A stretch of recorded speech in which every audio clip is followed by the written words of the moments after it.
Hello மக்களே, இன்னைக்கு cook with கோமாளிலேருந்து cordon bleu stuffed with chicken mousse and berry sauce பண்ணிடலாமா? ஃபர்ஸ்ட் சிக்கன் மூஸ் பண்ணிடலாம். போன்லெஸ் சிக்கன் பீசஸ், இதுக்கு தேவையான அளவுக்கு உப்பு, கார்லிக் பவுடர், தேவையான அளவுக்கு மிளகுத்தூள், ஒரு முட்டையோட வெள்ளைப்பகுதி மட்டும் சேர்த்துக்கோங்க. 3 tablespoon fresh cream, ice cube, ஜாதிக்காவை கொஞ்சமாக பொடி பண்ணி சேர்த்து அரைச்சிக்கலாம்.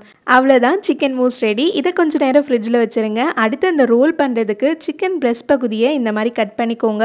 ஒரு கிளிங் ரேப்பில் நல்லா ஃபோல்ட் பண்ணிவிட்டு இடிக்கல் வச்சு நல்லா இடிச்சிக்கலாம்.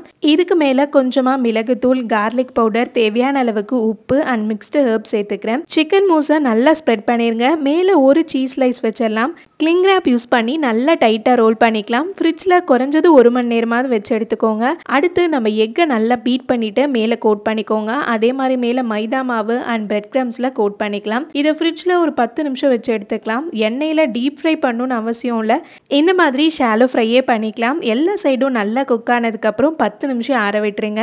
ஒரு ஷார்ப்பான கத்தி வச்சு கட் பண்ணிக்கலாம். அவுட்டர் செம்ம கிறிஸ்பியாக இருக்கும், உள்ளே அவ்வளோ ஜூஸியாக இருக்கும். கடைசியாக பெரி சாஸ் பண்ணிடலாம். என்கிட்ட ஃப்ரெஷ் பெரிஸ் கிடைக்காதனால பெரி காம்போட் ஆட் பண்ணியிருக்கேன்.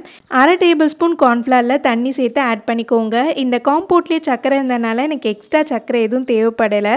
நம்ம ரெடி பண்ண சாஸை வச்சு பிளேட் பண்ணிடலாம். அண்ட் இந்த ரெசிபி குக் வித் கோமாளியில் யார் பண்ணதுன்னு தெரிஞ்சால் கமெண்ட்ஸில் சொல்லுங்கள். பாய் பாய்.